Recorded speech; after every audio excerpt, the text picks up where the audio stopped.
Odofo me den chia efi ye na Awurade Yesu Kristo ho ma obi a woteme nkasa abriba awareness dwumadie so. Anuanom awareness dwumadie so na ye we. Na ye bompa yesre nyame onkonkron se o mekasa nkyere yen. Eye futuo mu na ye we adofonom ye tutu ye ho ye hofo. Eye futuo na ye de ma ye ho ye ho. Na ewie ni amepesa me ne ye dwendwen ho anase ye de tu ye ho ye hofo no sa adofo ba bia ye du no. Ye do very very dangerous situation mu a esese agidifo ye ma ye ni eda ho. Eni da homwa na ye wayo ye gusutu ye ho fosa moma ye ni na ho eniyema bi ikoso na ye mu bebre ni na ho ye nyina ye hu ne se o ne ekoso bia no eye no ma se ne tie no sa na tie o nyame be ye yadom ye be fisa situation ye be wura situation a eye papa mu se ne ye tie no ye be san koye dada mu adofonom ne Bible aka se wugidi se wunyini ebebem asem bia Bible aka bia na dofonom ugidio wanye anio ebebem so wugi achinyo wanye achinyo ebebem enti wonga wonim Awurade ne yen ya yenim Kristo ni nyina dofonom ma yeni na ho na nieme bi koso ba bia yedu no yedu very very crucial moment mu as ya ma yeni ana ho niema befa yase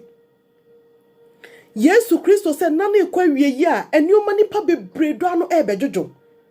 nipa bebre do anu bajojo ye frɛ ye ho agidifo Kristofo ye kɔ ye ba ye kɔ na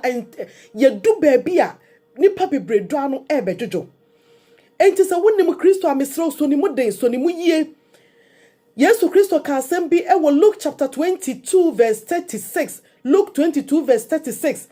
na u shase fi from 35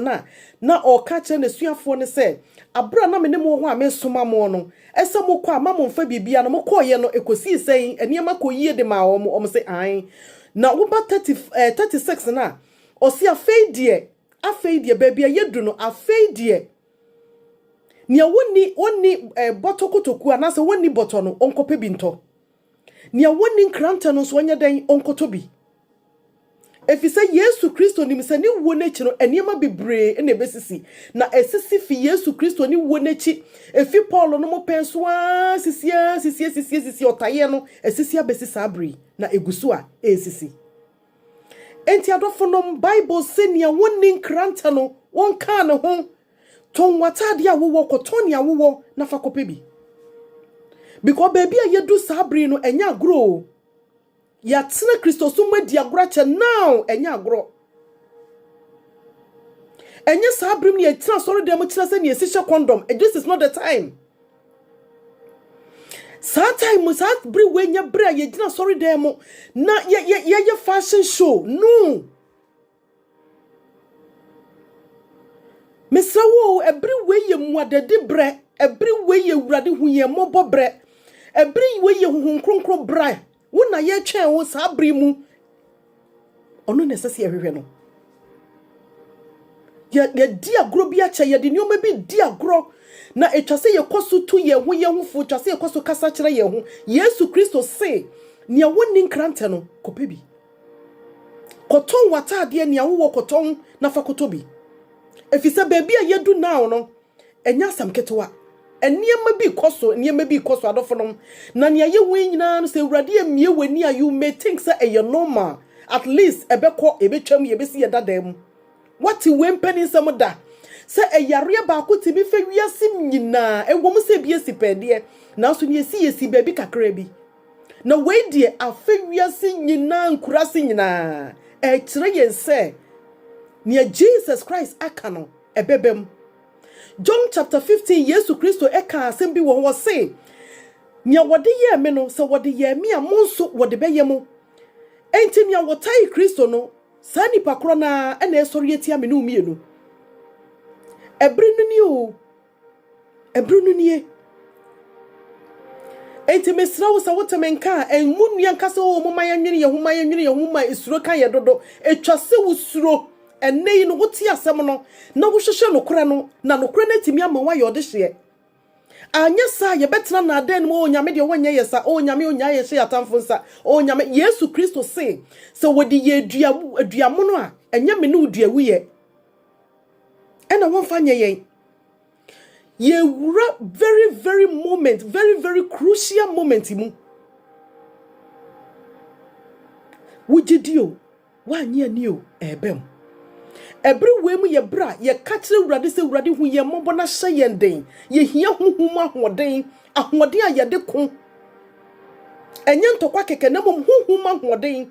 senia Ephesians chapter 6 eka ye no etwa se yetimi hye huhum akodie ni nyina nte se Yesu Kristo ka che wo Luke chapter 22 verse number 36 say kwana kotoni a wo na faton kranta enye kranta se kan keke o na mom ye hia nyame asem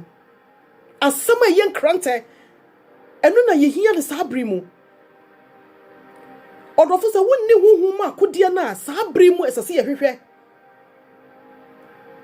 wo ye gidie o gidie ye de kata ye koko gidie a ye de kata ye koko plate ye de kata ye koko amaso bonifo ni to ne gina me no mienu yetimi agina we need that plate ye hia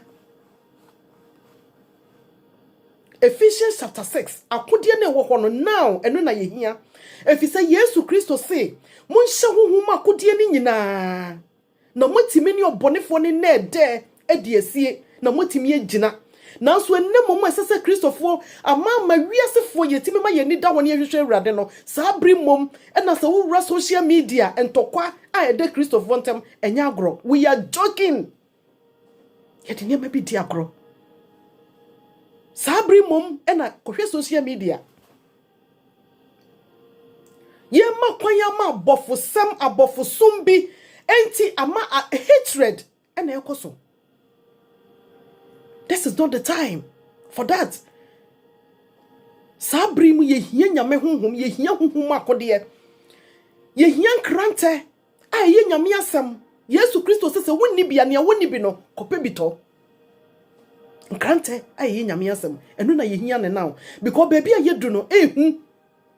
na ye gusu a ye wuram ne ye kone kakran ne ye hu nyina mpa ne odien yo ne ye hu nyina no ye nyame asem ne nyame aka ebebem enti awie isa wotemenka nya bibia wo me pesa me kenya wo gidie se kenya wo hu se wo yo bia wada me pacho nyane na se wonyane so na wo gina ho a hyase se wonante na se wonante so a se wo tumirika me nua tumirika etwa se ye hwehwe nyame huhun kronkron ne na hoden huhun makodie ni nyina yetimi hye enti se woni asomdwe mpaboa hye wo nan a this is the time ese wo wie bi asomdwe mpaboa efisa Yesu Kristo se nia wo time no sara no obeyemo John chapter 15 Ebribi Yesu Kristo bompaye no okọ obekwa kakakra na Awurade afi asase so akono na wo bompaye kire wonyankopɔ osi Awurade wonga wode wo mama me no me se gya wo ma hye wonsa biemu me de mekɔ wo wiase bet won fi wiase enti wiase betan won ewiase betete won ewiase bedi wo mani na akakakra bi na sa situation senior 2 Thessalonians eka ye no osi owaye kese bi eba owaye kese bi eba but ye mu bebre ye ni na ho ebribi bedu a Yesu Kristo sese mentwa na no so a menya wo kra baako Matthew chapter 24 wose ye chese ye beyi Kristo ama dodo na beyi Kristo ama nti odofo se wonni nyame honhom kronkron na wodi niema bi adi agora bese sabri a every way de mesrew be very serious with your Christianity enada ekoso eniema bebre ekoso na ne nyina no yo bonefo ni nyuma onim Satan ye beto no enti wonim nyansa wohunu se ofa bofo so wofa niema bi so eyiyi niema bi kire woyiyi niema bi kire woyiyi niema bi kire na abedane ntokwa ene wokun ewe Kristofo ntem ebri mu esese ye Kristofo ye kan ye hu bomba ko na ye gina ye naso bompa ye so ye hu nsa na ye timi bompa ye echi ne kom ehwehwe nyame wo kronkron ene ne mo asa ne asuafo di kan no ye no sa abri mom kohwe social media wesi fato ha wesi enfanto ha wesi ye ne se wesi da bi enye nokore ye ja Bible na to ho ya Bible ka no ye ja to ho enya ne abofo ka kire ye soso ada ye bi eno na ye di ye adwuma enti adane ntokwa ewe Kristofo ntem wo se ne Satan ya na ade se wani ana ho a obe yusu se wani ana ho a Ewie isa wotemenka enye bibia o. Na mmom no ye pese yetu ye ho fo se wonim Kristo ampa de a. Se wo gitum se wo ye Kristo ne no kware Kristo ne ho konkro Kristo ne ampa de a. Entokwa bi ne niam bi wo se ye ho firim. Na ye sheye sapom nsuo. This is the time. Ese Kristo for ye sheye sapom nsuo. Ye manya me asam akenkan no asam nkranta no enie. Enkranta no enie. Se ye ni san kranta we yi a enada bi bekoso abofo be yi wo hu adi a kire ye nyame abofo wo ho a wo so da ye papa nanso ye betena tena se ama bonsam abofo eyi wo hu adi a kire ye ne a yankasa ye betwa ye ho ne yakoko ntokwasa esase ye jaya kro ne di working Matthew asempa eti dunsia ne nchechemu dumiensa no na Yesu Kristo ni nesuafo nam na okodu baabi no dane nani ehwe asuafo no bisa won se ede nani paka fa me ho sane nei ye twetwe bi obi e ka bibi fa Yesu ho Yesu te se we ni Yesu we abofo ye ne ye ja Yesu kura to nche na abofo e na ye tie wom Yesu se de nani pa e ka fa me ho ebinum se Yesu ebi se wo ye John the Baptist. We are John the Baptist. Ebi so say we are Elijah. And I say Elisha. Ebi so say we are difo no mu baako. Prophets emu baako. Ena Yesu say,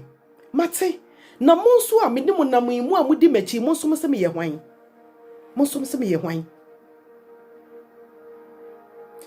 Nyame honhom kronkron a wonim nia Yesu Kristo nipa kora wo ye no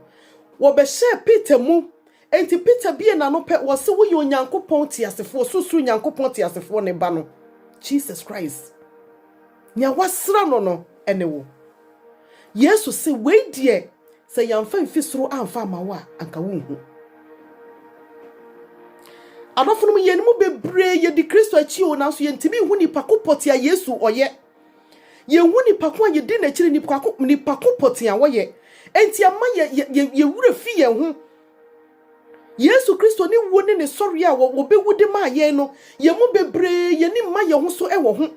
enti ama ntokwa hunu bi ne me hunu bi achinye hunu bi e na ye jeje ye gina wo ko no bebi a ye gina no ye gina wo ko no enti ye Kristofo mama ye ni na ho na wo so wonim ye na Awurade Yesu Kristo ye kanfo Jesus Christ the natural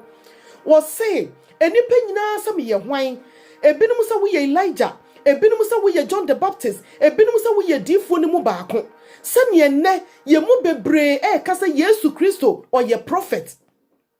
eno ena ye de ato wadwene fi nkwalabrem nti wo de ahye wutim say Yesu Kristo ye prophet na anwumre me se kire no kwana ka kire wo say ye na Awurade Yesu Kristo o ye onyankopon ba nia wonyankopon ede ne che wiase nyina nia wode ne bo afode wiredom afode ede ma wiase nyina onye prophet keke oyo onyankopon ba ebre so se ye ka no kora de kire wo na wo hwehwe Awurade ho nkwagie bi de ma wo kra because baby ye du no se wode niam di agora wo bayira na nia wodi na chi no so ontimi nkwagie bi ni mu a wo betimi ama wo bi wono ankasa mpo wu ye wansore na ye na Awurade Yesu Kristo ya wo bei onu ne ba bebu sa wo nipa naten wo bebu naten na kampese wo enti enwumre se wonim Yesu Kristo aye kanfo ne de na kire wo wonim Jesus Christ a wotemenkan jaya chinyegie no minia wotemenkan jaya chinyegie no na hwehwe Awurade hwehwe nkwagie bi fama wo kra now. Run for your life. Please. Run for your life. 1 Corinthians chapter 15. 1 Corinthians chapter 15 verse 3. Ede kono or say, Yesu Kristo nyankopon ba no oba be wude ma yen. Oba ma de boyefo. Obe wu me wiase nyina. Enti sa wonje Yesu Kristo di a wo se oba be wu ye. Na wo sie no. Na ne nansa so ni Yesu Kristo sori firi awufuo mu na wodi tumi ni ahode ne sori ye na sa tumi no de froko na ni onyam ekọ soro enti sania Yesu Kristo froko soro no saro no osanya babiem Hebrews chapter 9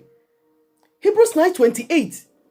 was send Jesus Christ okoye no Sarah ena woba ni mpre no so abebu wiase aten na woba ma won a wohwehwe nkwagye bi oba ma won a wode wo nyina to ne so na wotwe no mama obi anka nkyere wo say Yesu Kristo ye prophet keke na wo kenkan Matthew chapter 16 a sana na nkrofo bi dwene na wo dwene say Yesu Kristo ye prophet wo ye adifo no mu ba ko keke wo ye Elisha wo ye Elijah wo ye John the Baptist. Now so Simon Petro nyame won kronkron yi kire Simon Petro say Yesu Kristo ye onyankopon ba. In fact oye nyame. Ebra so si ye ka no kora kire wo. Na wo hwehwe nkwagye bi de ma wo kra say we nwane anye wo kra nkwa. Na wo tena ase, etena na ada anim. Ne ade ahye wadwe mu fi nkwalabre wo da so tenam na wo amfa Bible na nto ho. Hwehwe no kora bi ama wo kra wodofo wo bayira. No kora ne ye ka kire ye na ada wo. Ye ka no kora kire wo. John 3:16 says, "Send you Nyankopon do wiase ni, so wode ne doba ba ko pe a wodo no, wode ne me wiase nyina. Na obi biara woje Yesu Kristo di no, obenya nkwagye ama ne kra." We can come back verse 18 na 18 say, "Nia woje di se Yesu Kristo yo Nyankopon ba no wotwam afro wuom abankwam, na nia wonye ne no wabu na tai dada."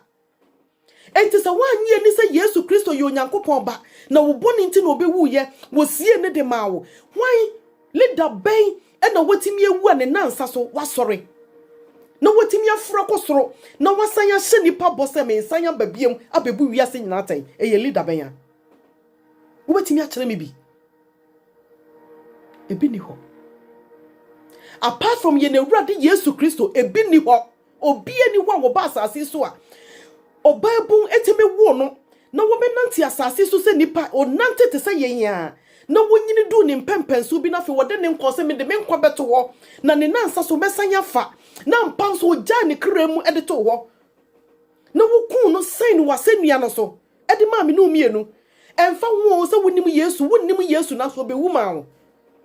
woni na ho ntia ma woni na ho na Yesu Kristo ya wode abi baby ayedu no yedum pempenso a ehu etime sra wotame nkasa ye ni abre na ye etwase yetime hwim ni pa bi frigem sa na Awurade aka kire yen wo se ye hwim ni pa ni bi enfrigem enti sa wo makwa ye Awurade de ne nsa beto so odofo baby ayedu no ehu so we can Daniel chapter 12 verse 4 na Daniel chapter 12 verse 4 na Daniel Awurade ye hintasem ne me besisi awieye nyina Awurade yi kire no wo kenka Daniel 7 Daniel 8 Daniel 9 eni me be koso nyina nyame yi kire Daniel no wo do Daniel chapter 12 wo ka kire ne sa Daniel sis ensem yi amedia ma wi scroll yi silia no tutun ni mu nakọ efise wo ho mawieye mre enti awieye mre mu odofo ye be wura botaye mu wo gidio wa anye ni o etesa wo se tutun ni mu wo de kata so seal the for Revelation chapter 22, catch me no me say, do not seal up the word of the scroll. Do not seal up the word of the prophecy. And seal you, if you say mre ye woman, you know, it just also the time is near. A bring up bay, and so no, and yet they and silly. Be so. A brass say ye time can ye womb. Now so can Daniel woman, Daniel chapter 12 verse 4 says, seal up the vision. Katum. Now Daniel de jahoneko. If you say, and some woman, a ye ni na bebe ye. Enti Daniel chapter 7, Daniel chapter 8, Daniel chapter 9, ABC 12, yen sama ABC ye mremo. Na baby a ye do no, odofo, jaye chinye no. So woni ye na Awurade Yesu Kristo na ye wo se Yesu Kristo aye ka ne ho asema kire wi wo ye prophet a wodofo me ma wate ase se o chen prophet o chen prophet o chen Elijah o chen John the Baptist o chen yade nyina na tumi nyina ye Yesu Kristo ye dia ahonhomoni mpo abayifu ahonhomoni mpo enim nipa kura Yesu Kristo yi wo ye wo nim nipa ko a wo ye Matthew chapter 8 verse number 29 no was a bra bodeni na no da bodem a no wode sika twetwa ne ho no na ni bo Yesu Kristo sese wo ba no di America e na okotwa hwe ne na ase no se master mi wura ye bra so ana demons enim ni pakura Yesu Kristo woye omo nim ni pakura woye enti enne ye kanfo Yesu Kristo e di na ma wo se memmo bi nka nkyere wo se wo ye prophet keke na enne mesitire no kora na ka kyere wo se ni mu na nkwa wo na nkwa ne nipa han enti se woda so tie sum a Yesu Kristo enkuto ne han se wonni Jesus Christ a wo yira ano no e baby a yedu na wo yira ano no efisa bribi ba emu be ye den e Christopher mpo bebre bepa wo Awurade na rewusem e woman say Yesu Kristo say wo can Luke chapter 13 na Luke chapter 13 say e di kan fo ni be kwachire o ye be kachire ama won a waka achire no eti enne nkramofo bebre agi Yesu Kristo adi wo ba Kristo nchen na so Christopher ya deda because ye tirim ye de ye sum nyame e wo tirim dem eti we don't know what we are doing. What da sorry oh sister sorry na keka ho ye mpaibofo na sire nyame won kronkrom ahode Ephesians chapter 6 and krante wo ho ne je na fekura won sam Yesu Kristo say ne wonni krante no won kopa bi adofo no ba bi a ye wurai no en na hwe empane a ye be we wo ano ebedu ba bi wonni ano ye wonya no na wodi ayi wa ho ano enti sa wan hye ho den na wanyam paibofo na Yesu Kristo amfa ne mogya no ankata wo ne wo maso a asambeto me kan kura cho me na dawo ebrewe nya bra ye didi agro de ne ye di eye ye jai yam ye ni sa agro ne biem eye now we need to pray me nu ebrewe ye ni agro de na ye ebredu esase yetimi bompaye eche kane no esase yetimi beye wurade Ephesians chapter 6 ye fa kodie ni nyina ekuta sabri nya bra ye twimanso sabri nya bra wani abreji asase bi atwe asase bi hu manso akosi dan. This is not that time. Mesrew mame papa kenya wo hu ewo Kristo so mu fa manso to nchen obi aye wade ajamanenka fa ne boni channel aware fo mama yenka ye humom e manka wo humom. This is the time we say ye me ye nida wo ante sa ye mu bebre be wai. 2 Thessalonians chapter 2 was say o why ye kese bi eba na Yesu Kristo sese wantwa na no so a wonya wo kraba ko tie Awurade Yesu Kristo ankasa wo betwitwa nipa bebre na so wo betwitwa won a wo ye ne dia no enti wo behwe mpofiri ma wo bia wo do Awurade pa wo behwe yeso ko obi a wo ye nyame adwuma pa wo behwe yeso ko ebri bi banti Yesu Kristo say wo Nyankopon say Nyankopon asempa eye korogyen no ho ebe ye den efisa papa na ewo mu no se yeni amma ye ho so ne ya nsori anyina ye na so a Awurade nankasa wo befa ne ye ne die nyina wo befa wo mu de wo makọ. It's a mystery. Awurade be yi papa ewo mu no wo befa na ade de wo makọ. Enti ebri bi ba onipa bepese obenya asampa asam a eye korogyen ye no kore a esese Christopher kai yetimi chame wiase no wa hwe yi a wonti mpo biem enne hwe nsam a yete ensem ebe pampaw ye ebe ma yetirim aye ye de e Christopher ye da nyame adom enne adifo atrofo no kra nyame adom ye hu wo mo system no mu sese ye hu wo mo kese enne akyerɛkyerɛfo atrofo ena ato wo hu agum sani ebe ya obetimi ewi ni wunti na ni nyina yobonefo na kwan ni nyina yobonsam akwan yo se wa ma wani anawa ebe ye wo se nia wo ye wo no nia wo oye niema bia wo huhu no ebe ye wo se firi nyame esu na nyame nim wo hwe me nua ma wani na ho sabri mu eye ni da ho awie mani abre mesrew ma wani na ho na nia eba na ehu enti ma wani na no hwehwe Kristo jai manso no jai akayo jai abufuo ye niema bi tugu obi aye wade afa de boni channel wo betumi apagya o carpet na fa problem ne hye ho na sire nyame won konkron ahoden a ye di gina enkwaje dade eche na wo se me no mi ye hwehwe ne ye de hye yeti amaso bonifo ne to agyan na yetimi agina asumdwe mpaboa. We need it now. We need it. Minimni awoye sister ma wanim na ho na ye mpaibofo na try so be ka ko ba bia hodo kako baby ye wodo. This is the time esese Christopher ye kako baby ye wodo. Odofo se wonnim Yesu Kristo ye kanfo ne de na ma ye kanfo Yesu Kristo de na ma ante sa wotete ho saa na semato. Baby ye wura na hwe ne wiase aye. Ani je de wo hibiem. Ye party ye ko ha ye fa ha ye si ha ni nyina sese ne ye nyina ye nam a ya kata kata ye nim ye o. Ya kata ye nim ene ye nam. Wo so se no ano no. There's more ahead of us. There's more ahead of us. To your information, there is more ahead of us. Sana Bible laka.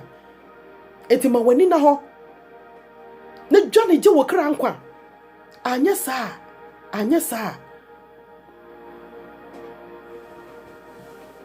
Ewie me no nkasa bebre. Baby me no eka kodua ne se ma wani na ho. Na emfa nhye wadwem obi nka nkyerɛ wo sɛ Yesu Kristo ye prophet keke na wonye prophet keke sa wogye nkwa die wonimu asomdue wonimu ayaresa wonimu ogye wonimu ebinumu ba Kristo nkyanya wo ba so obɛpɛ ba obi ba Kristo nkyanya wo ba Yesu Kristo nkyɛn sɛ na dwuma sɛn ɛna wo ba Yesu Kristo nkyɛn ɔdɔfo fa sa ne omani nyina to nkyɛn emma fa to nkyɛn na Yesu Kristo sɛ hwehwɛ soro ahenie ne emutre ne yɛ kane na ne aka nyina enti eba ye bonus sika ye bonus edan ye bonus ewiase nyoma ye hu nyina Yesu Kristo nim se ye hia enti ne nyina ye bonus hwehwe nkwagye bi efama okra sa nyoma ye hu nyina okra ne mpe o wonpe enye hwemfa ma no hwehwe nkwagye bi fama okra no ekom de no opensua nom okra aduane ene onyankopon asem Sabri nya bra ye sa no man Yesu Kristo o kinka Matthew chapter 24 no kra na wo se sabri no no wan a won ma manufo mpo wonue enti se sabri mu woda so hwa na wani kire eba woni nti wo fi Kristo na ase akobosom akohwehwe bade ameka no kra kire wo se Yesu Kristo se wan a won ma manufo sabri no wonue Matthew chapter 24 edanu mu wan a wokura ma babies wonue enti me no mienu aye kura mampo no je se eye problem e de mayen nanso esese yetimi gina ma awurade esese ye ma ye magina esese ye ne ye manyina ye soso ye mansa na wotimi gina e ma wokun bie di yenim a eba esese yetimi gina whatever it is e was so ye mansa enti se wonni bari bia memma wo wura hu e ma wakomantu manya wo ya odofo hwehwe awurade sa abri mu but awurade fane ye wade nyina fa awurade ye wo ba fane ye wo kunu fane ye wo bibia na bata ne ye na wo fa ne ho konkro ne so na ma wotimi agina wo breboni num anye sa asembeto enwumre mentu aso biem esro ma wani na ho ni aye hui ni aye koso yi it's a beginning, it's just a beginning na ye be wura bebia ehunu enti se wonnim Kristo yie pa odofo se wonhia Jesus Christ a se wotemenka na wonnim Yesu Kristo wabrabo ma odo wontimi no mienu yenti ena obi wuji wiase nyina enti se nka wo begya wo pem ama Kristo yi na waka che se Awurade ma surrender me ho de ama oni ame ye bia magyae afedie Awurade wonam de me ho ato so enti Awurade hu me moboso me mu geme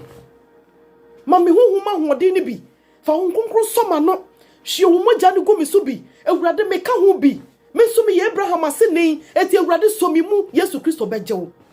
wo se ne wo bebo Awurade din no obegye no so wanti mi amma Awurade Yesu Kristo din na wanye ani se wo ye Onyankopon ba na woda so tena ase se wo ye prophet keke ukunu ntimenye wo o ma me ntimenye wo se wo fa Yesu Kristo se wura ne waje nkwa an abusua bepo